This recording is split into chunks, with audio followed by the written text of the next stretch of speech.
Thank you.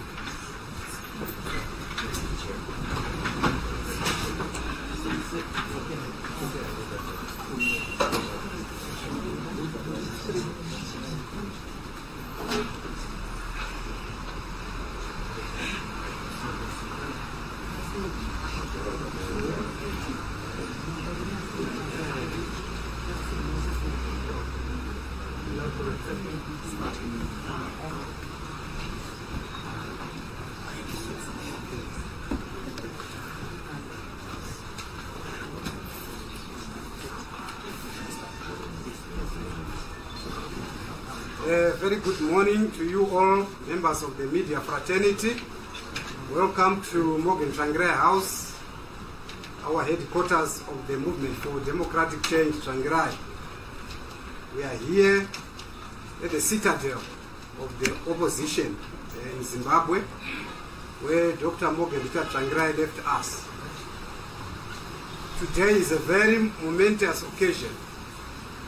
It's a big day where we are going to allow our president, our newly elected president, to talk to you. But before he does that, he has been in the trenches for quite a long time. You know, he was with the Zimbabwe MDC, was launched in 1998. So he's a veteran of this struggle from labor. I've also to introduce former Gift Manikire to its roots. I was in the School of Economics. He was already a member of the Zimbabwe Unit Movement, which was led by Edgar Tekere. And during those years, with CIOs and I was really, fearful for his life. He was very brave. He fought the one-party state regime in the 1980s and managed to stop the one-party state in Zimbabwe when he was with Zoom. Then he also went to Forum Party of Zimbabwe, and one of his famous cases was when he represented Dandavaning Stole. And one of his other famous cases is when he argued the case for Political Finances Act. He is the one who argued in the case which brought about the Political Finances Bill, which is now an act.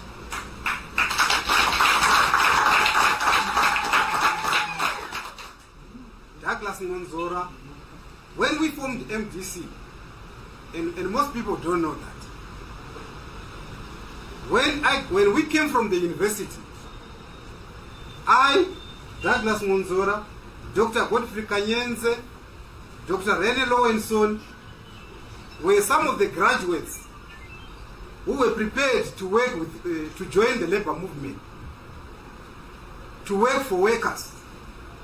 During those days, being a trade unionist was a dirty job. It was not very popular. So to find a graduate going to look for employment with the workers, it was a taboo.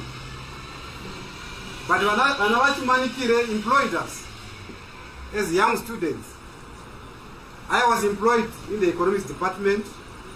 Douglas Mwonzora was employed as a legal advisor, doing legal research and litigation for ZCTU in 1992. So whilst we were at ZCTU, I was in charge with economic research, advice, economic analysis, and so on. Douglas Mwonzora was in charge of representing Vanawachi Manikire vainge vasungwa vachidemonstrata. Vana Tsvangirai vainge vaita brush with the law. It was his duty to represent the ZCTU leadership. And we said, don't represent the leadership alone. Also train our shop stewards so that they can be legal wise. So Douglas Mwonzora, together with Marechera,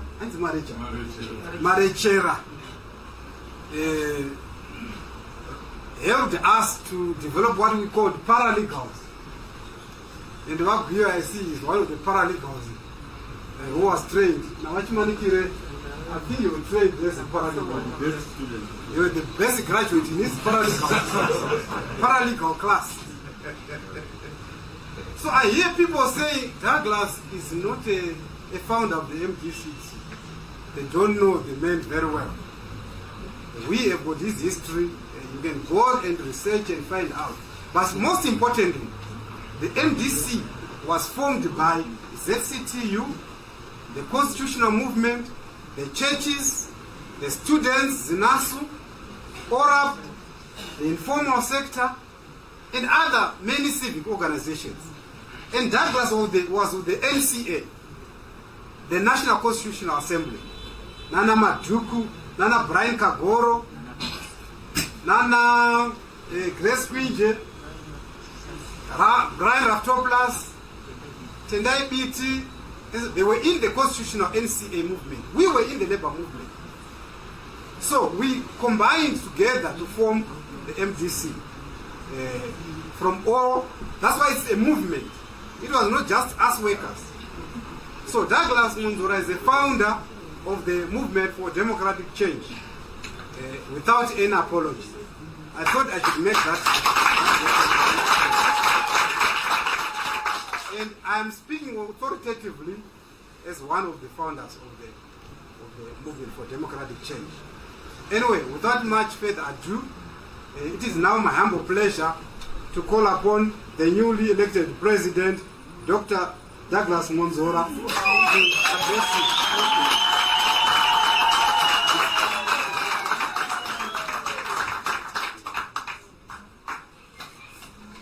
Thank you very much, Dr. Tapewa Mashakada, our spokesperson. Madam Pariwa, our Secretary General, my erstwhile deputy, and now the substantive Secretary General of the party, by virtue of the operation of the Constitution of the Movement for Democratic Change. The leaders of the Standing Committee who are here,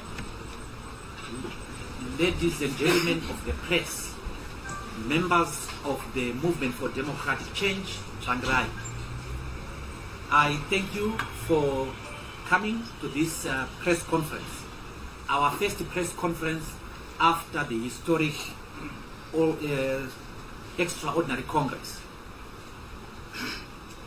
On Sunday, the 27th of December 2020, the MDC held its extraordinary Congress, whose purpose was to elect a substantive leader to replace our late icon, Morgan Changrai. Although there were certain challenges associated with the process and the election, we are satisfied that this election was in substantial compliance with the Constitution of the MDC and democratic principles. The result was a true reflection of the wishes of the majority in the MDC.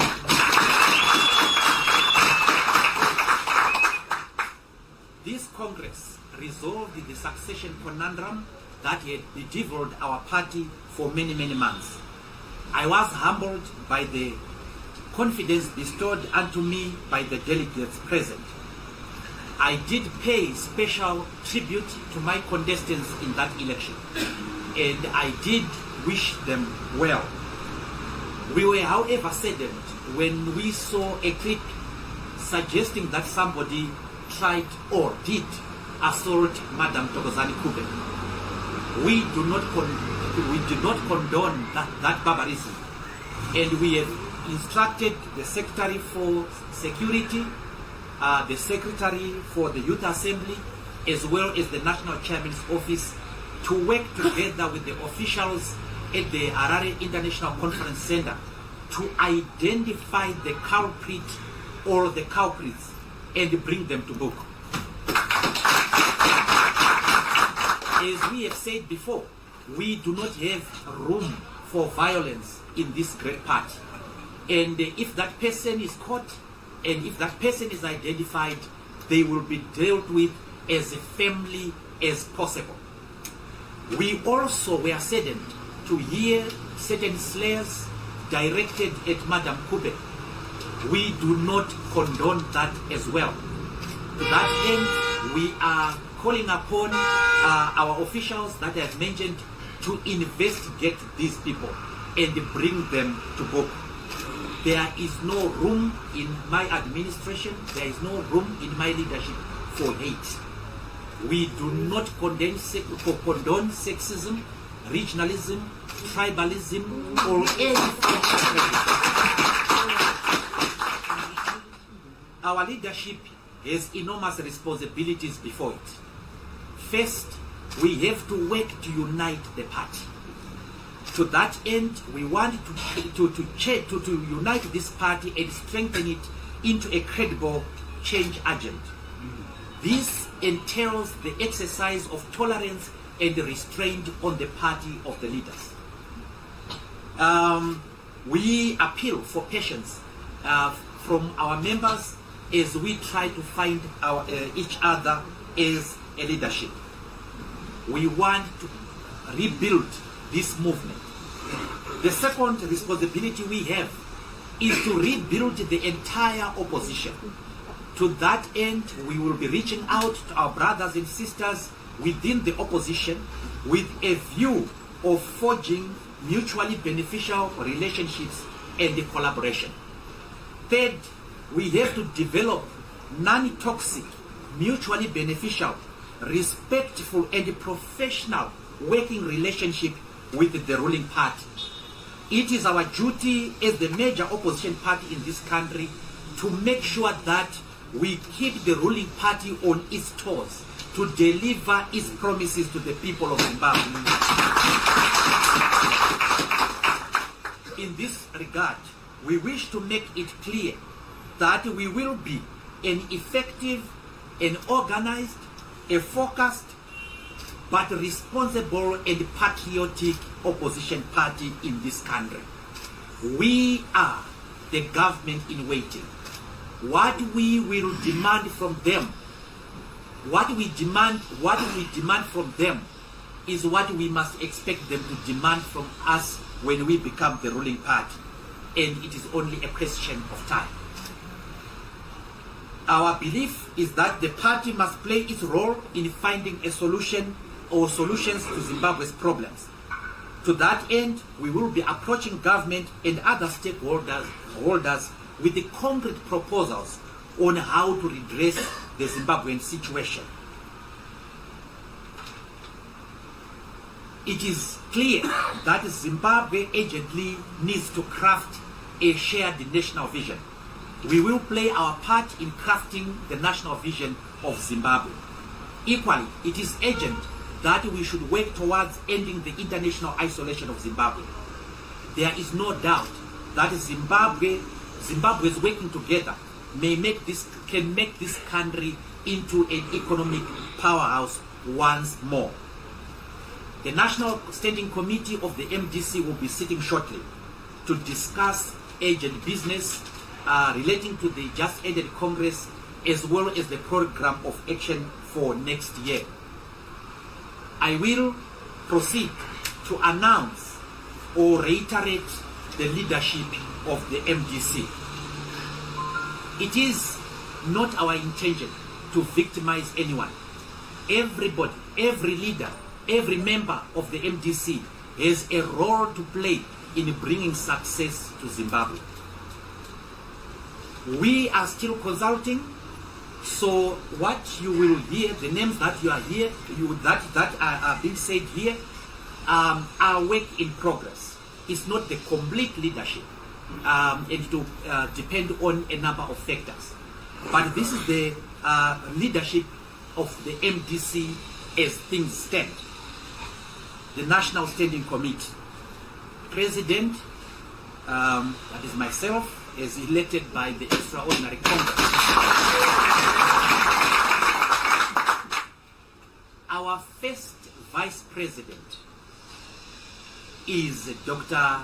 Thokozani Kubi. This is by operation of the Constitution. We were having an Extraordinary Congress to elect a substantive president.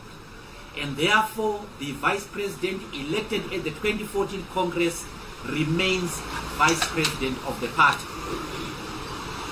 I will be proposing to the National Council that we will sit sometime in January As you know, in terms of the MDC Constitution, the first National Council sits as continuation of Congress. So there are certain legal things that we need to deal with in order to bring our Constitution in line with the National Constitution.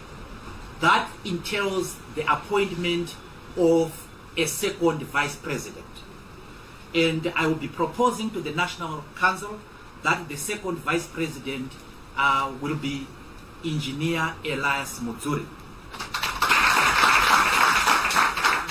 But of course, this will be pending the decision of the National Council in view of the ruling of the Supreme Court. The national chairperson of the party remains Senator Morgan Komich. Because Engineer Mutsuri is moving, hopefully, to be the second Vice President, we are going to have a Vice National Chairperson as Major Giles Mtsekwa. The Secretary General is Madame Paulina Mpariwa. As you know, she was the Deputy Secretary General. So with the creation of the vacancy, there is a natural movement. And I'm very, very confident of her abilities. And I'm also happy that we then have a woman taking a substantive position. She is a woman of great abilities as a trade unionist, as a former minister, and as a veteran parliamentarian. She will be deputized as Deputy Secretary General by Dr. Tichiwanani Mavetera. Dr. Tichiwanani Mavetera was a national executive member. In 2014, he was Secretary for Mashingo Province. The National Organizing Secretary remains Mr. Gift Chimanikire, again a veteran trade unionist and a veteran negotiator. And I've no doubt that this is not the end of his movement, given his tremendous abilities. I'm also glad that this also deals with the regional balancing that we want to do. Mr. Chimanikire is from Mashonaland Central. He will be deputized as by Mr. Rhino Mashaya.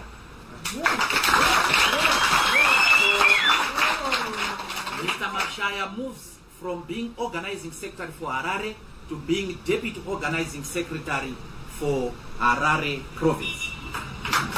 We have created, as the deputy organizing secretary national, we have created another position, secretary for mobilization and recruitment, and that is Mr. Tangwara Matimba.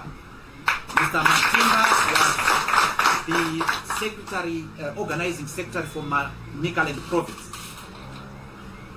Acting secretary for information and publicity, and again this position awaits the confirmation by the National Council in terms of our constitution. It's a young man from Bulawayo, and his name is Mr. Witness Dube.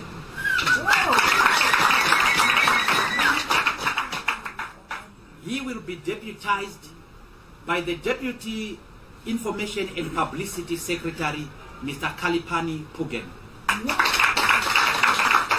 Secretary for Elections, between the two of them, depending on the consultations that we do today, there will be a presidential spokesperson as well. And I think that a little surprise awaits us. The Secretary for Elections remains Mr. Gandhi Mzingwa, again a veteran of this democratic struggle. Secretary for Security, again this is a young man who has distinguished himself. Mashakada knows economics. Yes. He knows his job. He worked as a treasurer before. He worked as a secretary general before, and he is former Minister for Economic Development. He's a friend of mine. We met at Goromos High School, and we met at the University of Zimbabwe, and we worked in the same office at the Zimbabwe Congress of Trade Unions. He was in charge of the economics desk when I was in charge of the legal desk. A very reliable politician indeed. He takes over as the acting Treasurer General. The Deputy Treasurer General remains Mr. Chief Ndlovu from South African province. So, ladies and gentlemen, that is your standing committee. I will make the interim announcement for the National Executive Committee. This is not in order of importance, but in order the order that we have written them. Secretary for Culture and Traditional Affairs, Senator Sifas Makuyana or Chikwete. Secretary for Finance and Economic. Senator Makuyana is a veteran trade unionist, a founder member of the MDC, and a veteran member, a key member of COPA. He was in the team that I was leading in the COPA, a key negotiator. Secretary for Industry and Commerce is based in Beckbridge, but he comes from Mashonaland East, Wedza, and he is Mr. Fanuel Bukwe. Secretary for SMEs and Entrepreneurship, have I pronounced the word? Entrepreneurship, Mr. Edwin Kakora from Mazoe.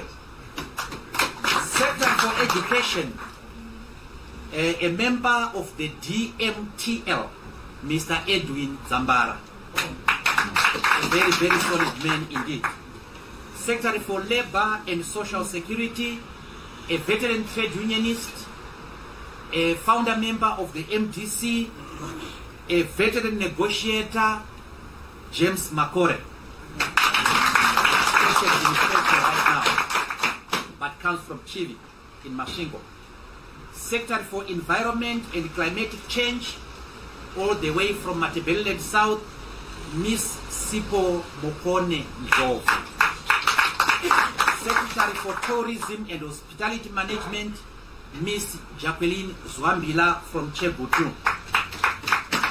We have created a Secretary for Diaspora Affairs, Mr. Tonderai Samanyanga. Secretary for Information Communications Technology, a young lady based in South Africa, in the South African province, More Blessings Tembo, comes from Bulawayo. Secretary for Parliamentary Affairs, we have segregated legal affairs, legal justice and legal affairs. The first one is Mr. Peter Mukuchamano from Harare West. And the second one is Mr. Wedza. Wedza from Glenview. Mr. Wedza's disability came as a result of, I think he was shot here at Harvest House. He is now wheelchair bound, but a very, very solid person indeed. Secretary for Web.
the President, Advocate Douglas Mwonzora.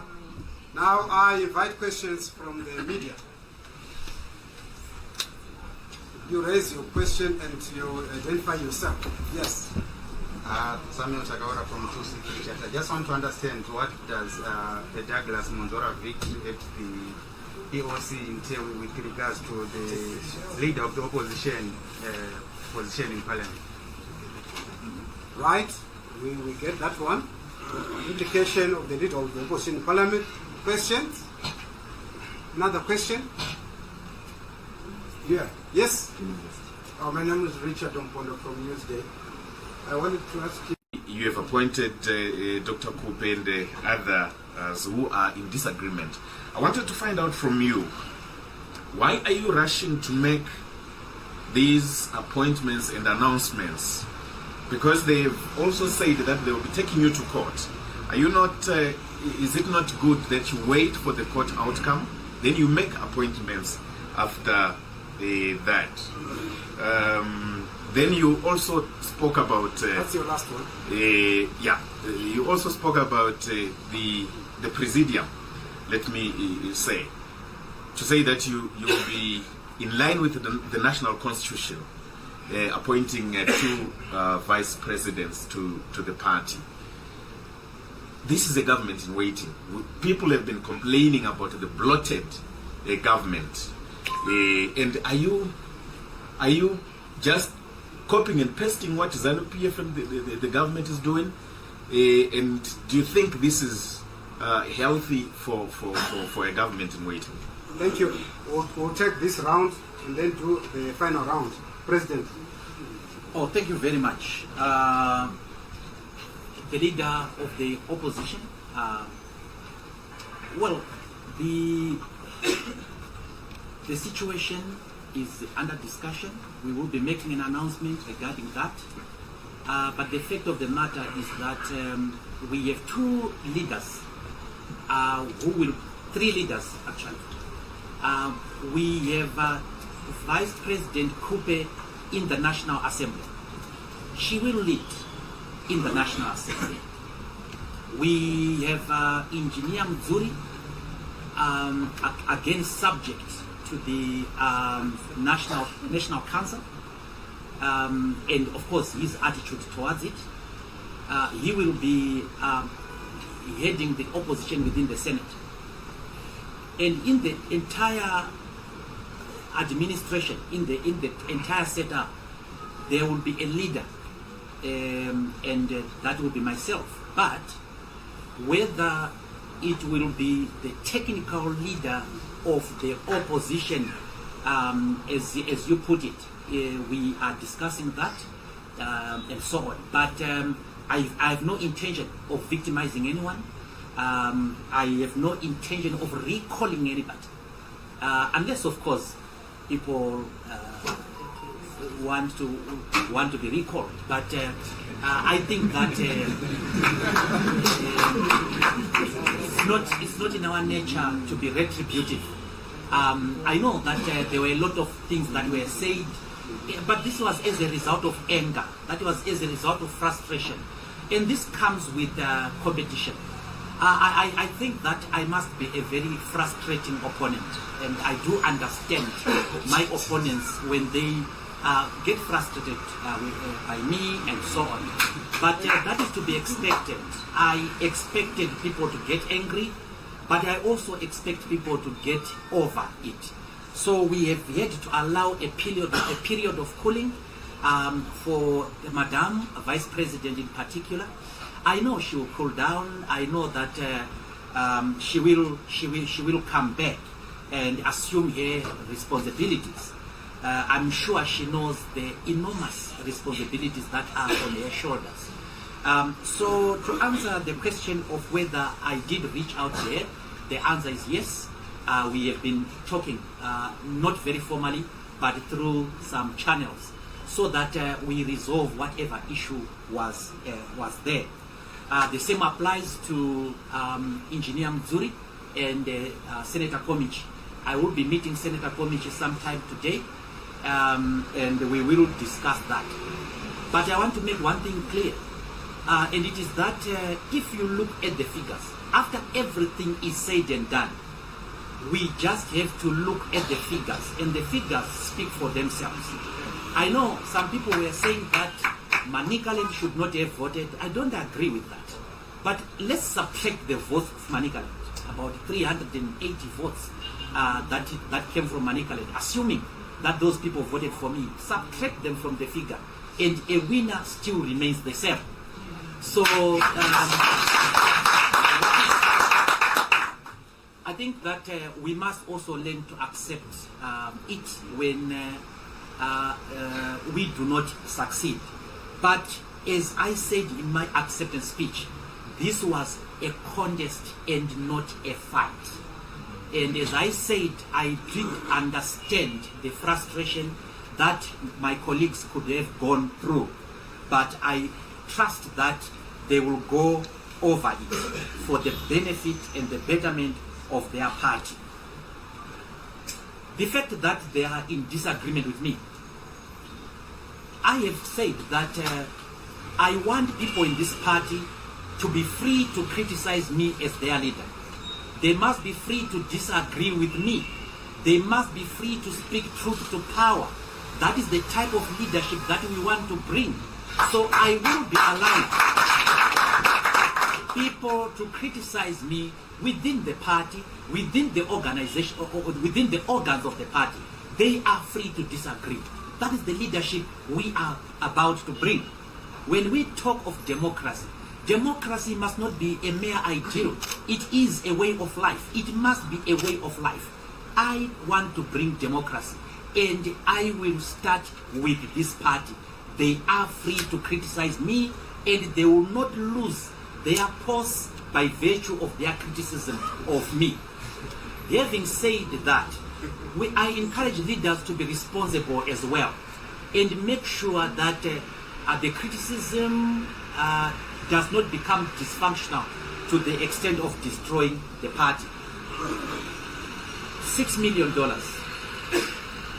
There was never $6 million that was stolen. I think the issue of 6 million came as a result of some people trying to gain an advantage at Congress. It was supposed to facilitate an arrest the morning of the Congress.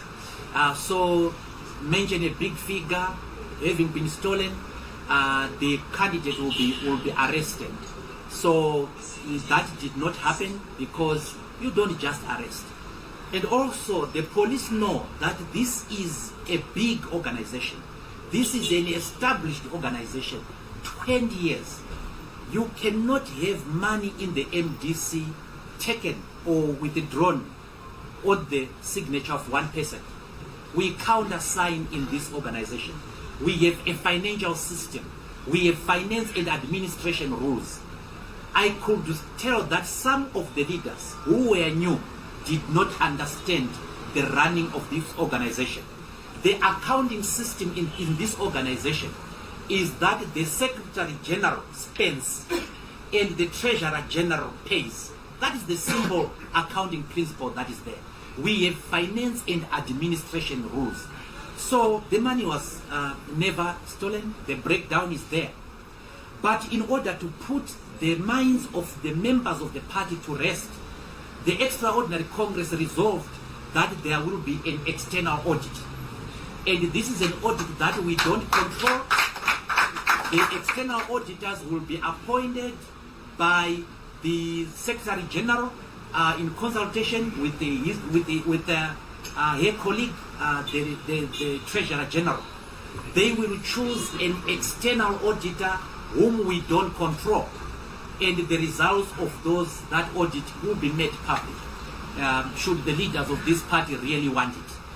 So no money was stolen. This was this was simply smear campaign.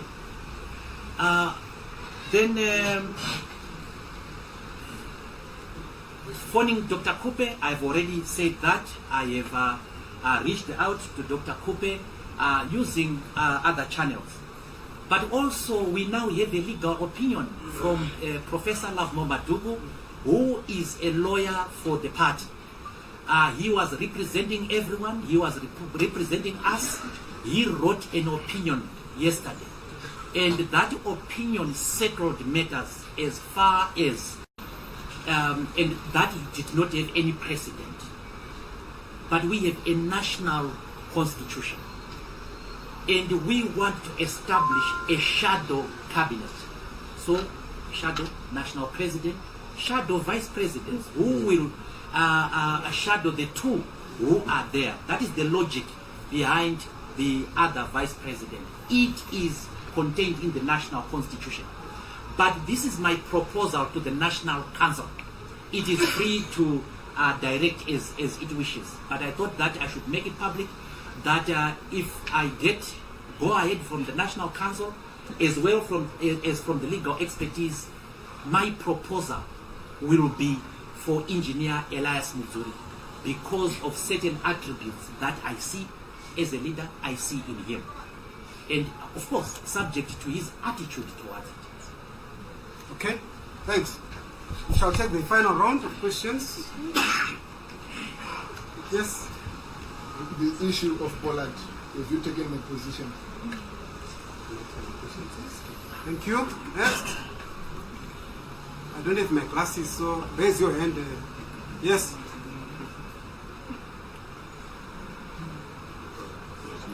Havana. Yes?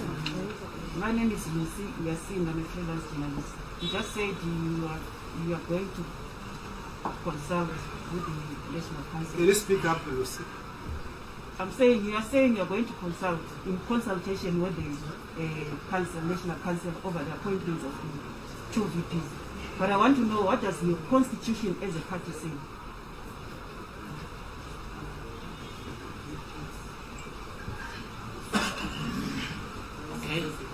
Okay, thank you. Yes? I'd like to ask if... Identify yourself. MDC News Online.